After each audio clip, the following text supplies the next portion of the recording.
Alright, so this can be part 7 to what if Deku had Bond's powers. So with that being said, let's just roll the intro. The bad bitch, like she average. I'm a savage, little hoe, what you want do? I'm about cash, if the raw fast, I'ma get that little nigga by any means.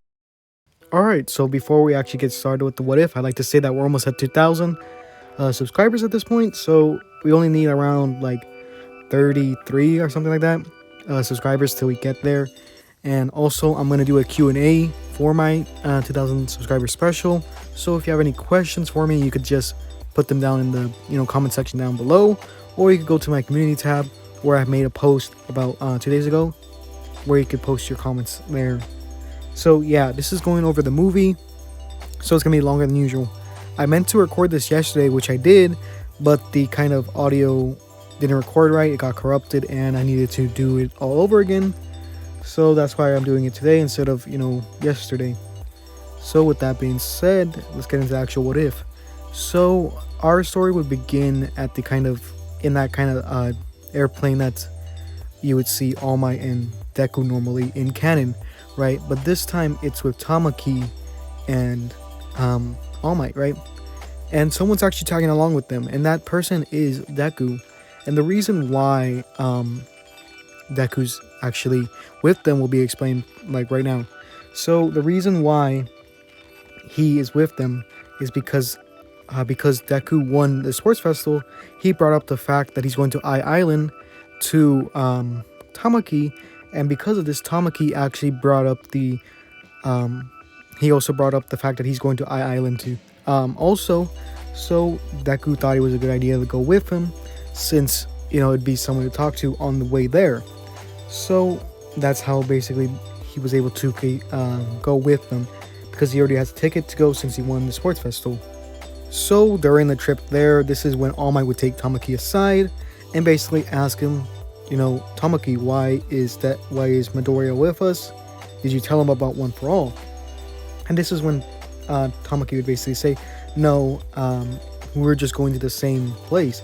He was invited here because he won the sports festival, and I thought it'd be good company to bring him along. And this is when All Might would be like, all right, that seems like a reasonable idea. Let's just keep this a secret between you and I. And this is when Deku would be like, oh, what are you guys talking about?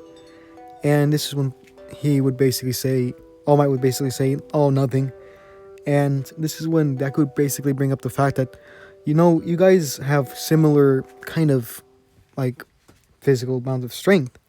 And this is when Deku or All Might would be like, what are you talking about? And this is when Deku would basically say, well, when I absorbed both of your powers or your physical strength before, it felt like you guys had the same quirk. And All Might would basically say, no, that's not possible. Mine, Tamaki has manifest. It's completely different from my quirk. So Deku was like, no, that might be true, but it seems really strange that you guys would have such a close connection when you guys have different quirks. So that got me thinking. And this is when All Might's kind of sweating at this point. And he'd be like, oh, what do you think, Midoriya? And this is when Deku would basically say, All Might, are you Tamaki's real father? And both of them would be shocked at this point, hearing what Deku had said. And this is when All Might would start laughing. And this is what he would say. He would basically say, young Midoriya, that's ridiculous. I'm not Tamaki's father. Go along and just enjoy the ride to Island. So this is when Deku kind of smiles. He's like, yeah, I already knew that. And All Might kind of gets confused even more. And this is when Deku basically says, you could keep, your secrets safe with me. I already know that you could pass down your quirk.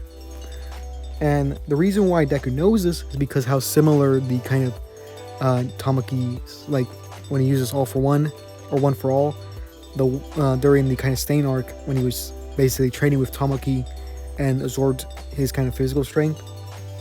That's where he made the connection between Tamaki and All Might's kind of power. And after a couple like hours, I guess, this is when they would arrive to Island. And this is where they would go through security, and after that they would get into the actual part of the island where a tour guide would basically recognize All Might. And this is the point where a bunch of fans would flock All Might, including people like uh, just normal fans, I guess. And he would have to, well, Tamaki would basically feel uncomfortable since there would be so many people crowding All Might. And Deku would basically try to calm down Tamaki by saying, it's all right, you know, when we're pro heroes, we're gonna have the same attention on us, so you gotta get used to it. And Tamaki would basically say, I hope not. So after a while, and after all the fans are gone, this is when All Might would basically say he's here to meet an old friend that he hasn't seen in a while. So as they're kind of talking about this is when a girl on a pogo stick actually starts jumping towards them, getting closer and closer as she hops, and finally jumping out of the pogo stick onto All Might, saying, Uncle Might. And at this point, they're both, Deku's kind of confused, saying like, is this his old friend? She seems kind of too young for this, or too young to be, an old friend, since she's like, I think barely 17, or she's like 17 at this point. So this is when All Might would introduce her, saying that she's Melissa, and that she's the daughter of his friend. So this is when Melissa would come or get closer to the both of them, introduce herself, and then inspect their kind of outfits. And she would go to Tamaki first, saying that, wow, you have a very intricate outfit. What are these pockets for, right? The kind of chest piece, or that kind of tactical vest that Tamaki has where all the pockets are at. So she would inspect them, and Tamaki, not really wanting to be close to her, he would kind of look away and basically say that's where he keeps his kind of snacks so that he could use it for his quirk. And she'd be like, oh, what's your quirk? And he would basically say it's manifest, and he's able to change, he's able to have characteristics of the animals that he eats, and he would show her like a quick demonstration. After this, she would be amazed of his quirk, and then she would go to Deku, and she would notice that Deku's kind of suit isn't really made for any protection or any real use. And she would ask him like, why, I think your like suit needs some improvement. It doesn't seem like it has any defense or offense, perks to it. And this is when Deku would kind of smile and say, well, I don't need that. And this is when Melissa would be like, oh, so is your like quirk like a hardening quirk? Because it doesn't seem like you need any protection.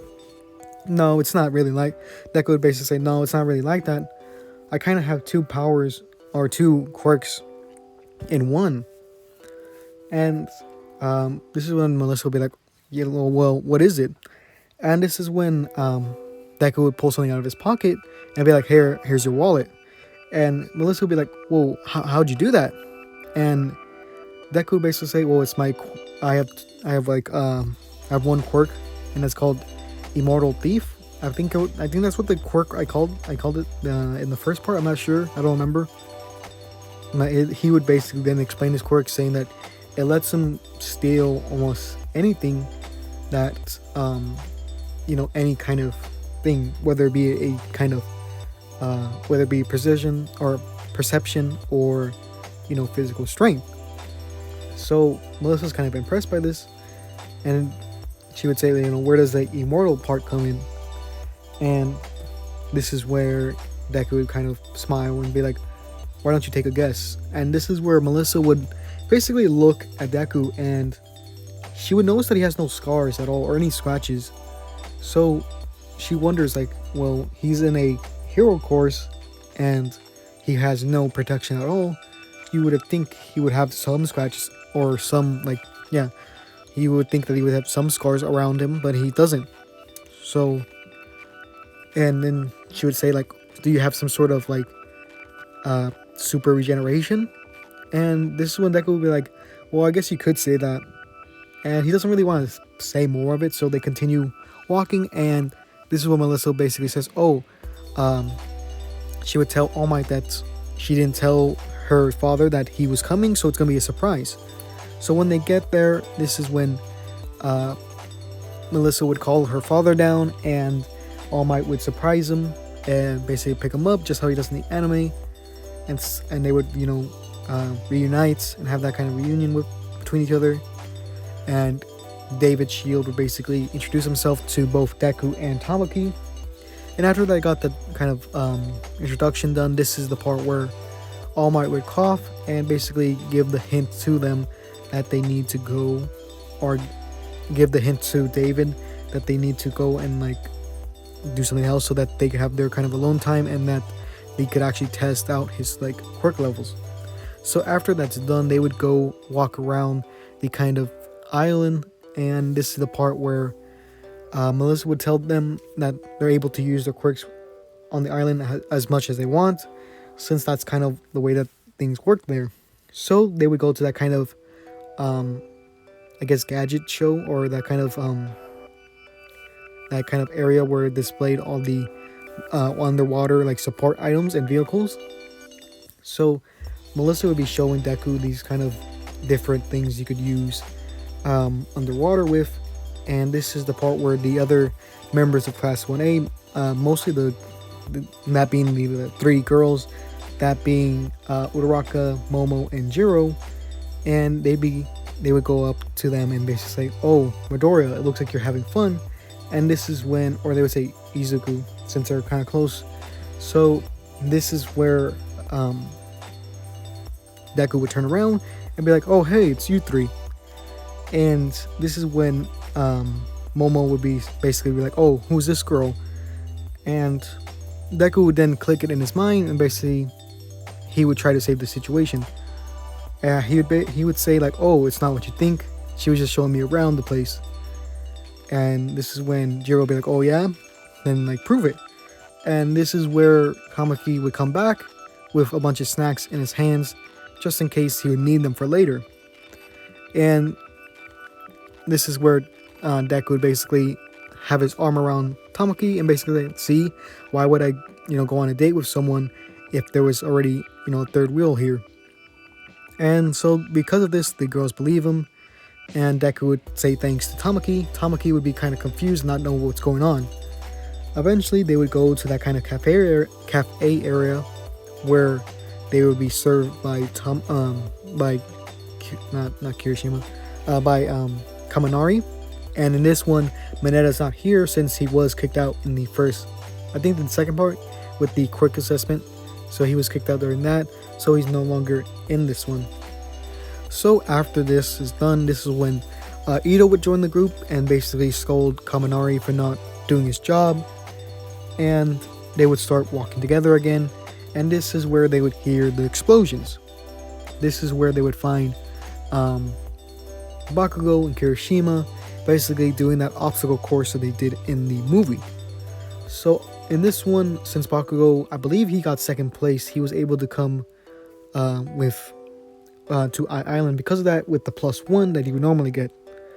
And after this is where they would show basically Bakugo doing the kind of the run or the obstacle course that was there, giving, I believe he got like 14 seconds in the anime or the manga, or not manga, I get my kind of words mixed up, in the movie. So after this was kind of done, Bakugo would be like, "Oh hey, it's you, Izuku."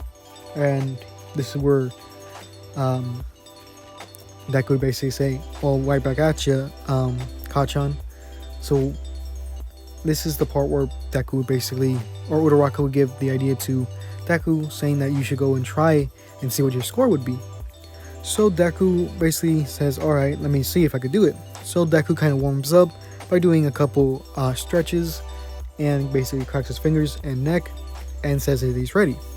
The timer goes off, and this is where he goes and rushes towards each of the robots.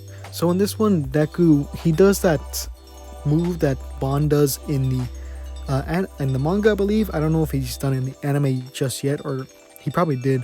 I haven't seen the third season yet. So basically what he does is that he runs towards a group of like people, and as he goes through, he basically decapitates all their heads. So Deku does a similar thing with the robots, causing them to basically explode, or causing them to get destroyed in the process of doing this. and rushing towards the top. As Deku does this, he would get a score of around 8 seconds. So it's a lot higher than both Kirishima's and um, what's his name, Bakugo, right? Tamaki's up next, and he tries, his hardest using a combination of the chicken feet and the kind of tentacles from the octopus, as well as some crab shells on him to make him more, harder, I guess. So he would rush towards each of them, and since he has an extra reach because of his tentacles, he'd be able to get to robots higher or farther away and be able to get the score faster as well. And I think he would have around the same time as Deku, since he does have one for all in this what if, so he'd be a lot faster and stronger than he normally would be. So he would get around the same time as Deku, a little bit less or a little bit more, like it would take a little bit more time for him to get through it, so he would get second place. So after this was done, they would meet back at the cafe area, and this is where they would plan to meet up for later, so they could go to the kind of reception party or whatever at the same time to represent Class 1A and UA as a whole. So before the part or the reception starts, so they go to meet up, Melissa would still, ask Deku to go to her place so that she could give him the full gauntlet, I think it was called. And she would talk about how, like, you have like a similar power to All Might with such, strength and speed. And this is where Deku will be like, well, no, I don't think you should give it to me. I don't really need it, as well as, I'm not the one that is All Might's successor. And she'd be like, successor? And this is where Deku would be like, yeah, it's not me, it's Tamaki. And this is where she'd be like, oh, Tamaki, that really shy boy, that's All Might's successor? And this is where Deku basically say, yeah, it might be hard to believe, but yeah, that's his successor. He's a very strong, and he both has a strong quirk and a strong will. I think you should give it to him. It might be a good like trophy for him or a memento. Give him a bit of a confidence boost, right? And she's like, all right, that sounds like a good idea. So she plans on giving it to him later on. So after this is done, they look at the time and they say, oh, it's almost about to start. We better go and get ready. So Deku goes to his room and changes, and they go to the kind of to the meetup. So this is the part where the other girls of Class 1A would come through, and Deku would compliment each of them as they come. So that being Momo, Uraraka, and Jiro, right? So Deku would basically say that would compliment them, saying that they look perfect, and some of them would get flustered, and Uraraka would be like, oh, you don't need to flatter us. And after this was done, this is where Melissa would come, and everyone would be kind of there except for Kirishima and Bakugo. So Ida's getting a little bit mad, saying that they should have been here. Has anyone heard of punctuation? So after this was done, this is where the kind of security goes off, right? And they don't know why it's going off. All the kind of people that were in the kind of what's it called, the party, would be taken as hostages, and All Might as well, since he doesn't want to start a fight because a lot of people might die because of it. So the group basically goes to the higher floors, trying to find a way to the kind of party, because at this point they don't know what's happening. So they would go up and they would look down from above, just how they do in the movie, basically seeing that All Might's tied up. All Might sees Deku looking down on him, so he basically says what he does in the anime, saying that there's hostages and there's a villain attack. He doesn't know what he's saying at first, but Jiro has her earphone jacks plugged into the wall or the floor so that she could hear it. She basically explains what All Might just said, and they all go to that kind of stairway to see what they're gonna plan on do. So when they get there, they start talking what they should do, and as they're all kind of talking, this is where Deku's kind of just leaning back against the wall, not really saying anything, and they're really confused on what they should do. One side says we should get help, but then they say that it's going to be nearly impossible to get anyone off the island to come help. So Todoroki's like, is it we should help since there's no one else that could do it. And they would just keep on arguing back and forth, saying whether or not it was right, and they would ask Deku what he thought since he wasn't saying anything. So Deku would be like, well, why don't we ask Tamaki? He's the closest one to becoming a pro hero, so he should make the decision. This is Deku did this on purpose because he wanted Tamaki to have that kind of leadership role so that it could boost his confidence. So Tamaki basically says, well, I've seen that a lot of first years shine brighter than even me, so if we go now, I'm pretty sure we should go and help because you guys have a lot of potential becoming heroes, and I know that you guys can do it. That's basically what he says. So they go and actually try to rescue the party. So they continue going up the stairs so that they could go and turn off the security system. So they go up a couple stairs, tens of stairs I would say, and around level 50, this is where or I forgot the actual level, but basically they would ask Melissa how many floors there are. She would say there was 200, but they still continue since it's better than running into actual villains. Eventually they would hit a wall, and this is where Kaminari would basically say, how are we going to get through this? And this is where he would pull the lever, opening the side door, and this is where the rest would go through since they would have no choice. As they're walking through, they see villains and they go and hide. And it seems like the villains are talking to them, but it turns out they're actually talking to both Kirishima and Bakugo. And Kirishima was like, hey, we got lost, you know where the reception's at. And this is where the kind of the hired goons, the kind of minions would basically, one of them would say, don't mess with me, and this is where he would shoot that kind of air, that kind of gust of air at him, and it's blocked by Todoroki. And Todoroki basically lifts up the other students of the group up to the catwalk so they could continue and get to the security system. He basically says, I'm gonna take it from here and you guys continue without me. So they do, and they go across the kind of catwalk, and this is where they find that kind of latch on the ceiling, and no one's able to get it really because it's kind of far away. So what happens is that Deku has a plan. So he tells Tamaki that he should go since he's able to contort his body the best using the kind of characteristics of that of animals, right? So what would happen is that they would use the zero gravity from Uraraka, and they would basically lift him up there so they could go to the ceiling. So once he gets to the latch, he basically uses the tentacles to basically get into it, and then he would contort his body in ways using different animal characteristics so he could go through pretty easily. I'm not sure what he could use, but I'm pretty sure there's something he could do since there's so many things he could do with the kind of quirk, as well as he'd be able to change his the size of the manifestations. So I'm pretty sure he can make them smaller too and not just larger. So he would eventually get to the other side and bring down the ladder. Everyone would get up, and as they do, they would thank Tamaki, especially Deku, and after this was done, Tamaki feels a lot better about himself because he was able to do something and help out the group.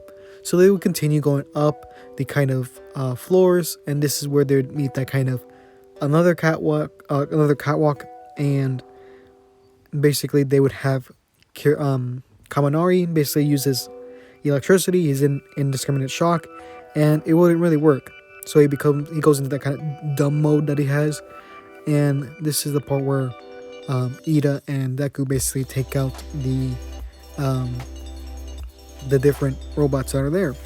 So they continue running, and they get to the server room. Melissa says that the server room is important, so they can't go and do too much damage in this room.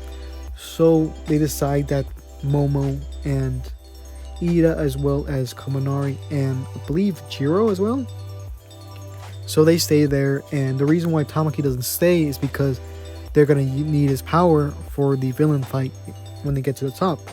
So Uraraka also goes with them so that they could use her utility with the zero gravity. So after this is done, they would run out and they would get to the outside of the building. And the plan is for everyone to basically become um, zero, have their like become like light. Like, how do I explain this? They become they remove their gravity, right? They use Uraraka zero gravity to make them weightless. Everyone except Deku, since he's the one who's basically going to carry everyone. They use Tamaki's tentacles to basically wrap both Melissa and Uraraka, as well as him wrapping himself towards Deku. So basically, he carries all of them at once, but it doesn't really feel like he's carrying anything since they're weightless.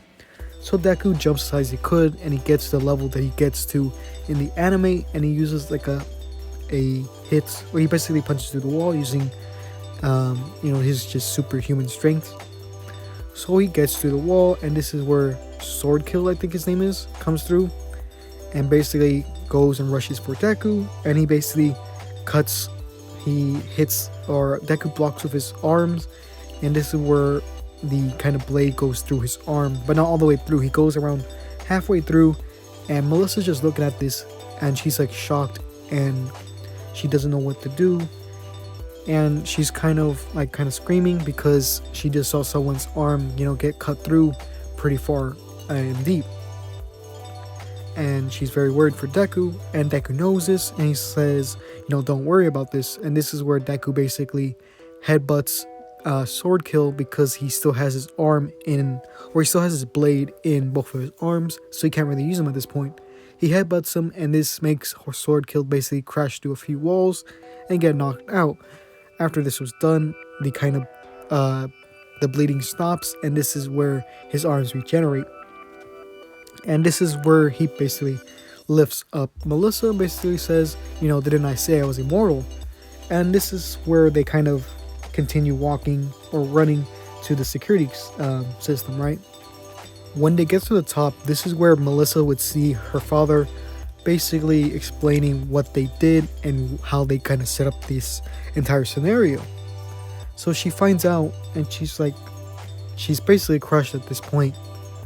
And she tells her father, tell me this isn't true. My dad would never do this, right?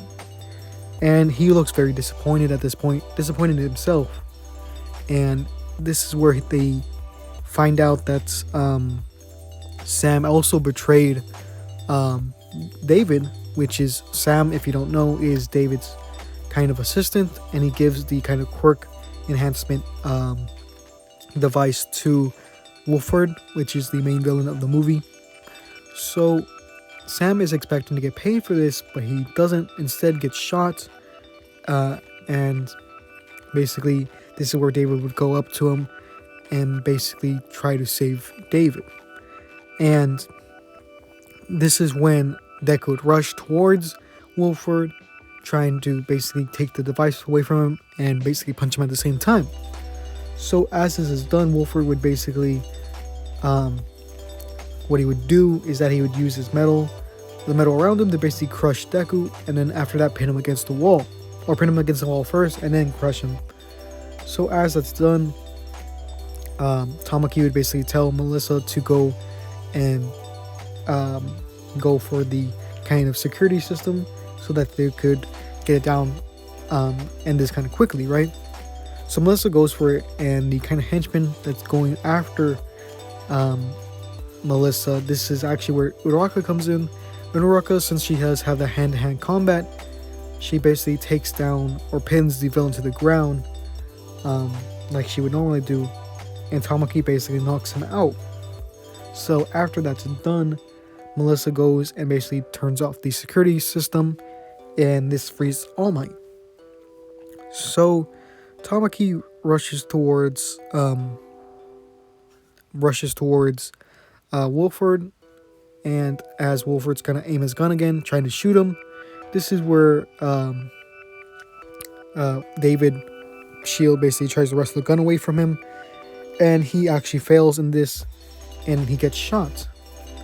Tamaki gets hit by another kind of layer of metal, and this is where Wolford basically takes David's shield with him, going to the roof, trying to escape. So Deku gets out of his kind of pin and crushed metal that he was being crushed by. He basically removes that and goes up to the higher floors, bringing Tamaki with him. And not Uraraka really. Uraraka would stay behind since Deku wouldn't want her to get hurt, and she isn't really gonna be too much help in this kind of fight, just because the kind of metal would just get in the way. So they would get onto the helicopter, that being Wolford and Shield, and they would start flying away. This is where Deku would ask Tamaki to basically throw him so that he could get to them, right? So that's what he does. Tamaki basically throws Deku towards the helicopter, and he grabs onto the kind of bottom of the helicopter just so he does the movie.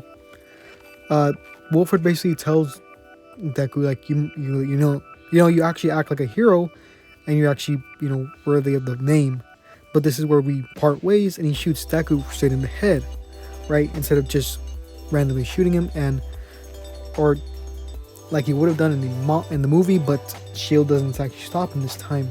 Shield sees that this kid just basically got shot in the face, and he feels even more disappointed in himself. He feels he's crushed by this. He saw a kid who was trying to save him basically die for him, but as this kind of hole on his head starts to bleed, it also starts to disappear.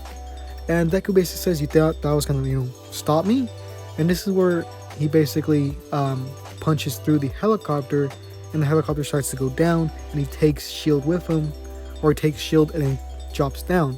Deku lands back on top of the building in a small kind of crater, just how he does in the movie, but instead of on the floor, he's actually standing up with David's shield in his arms, right?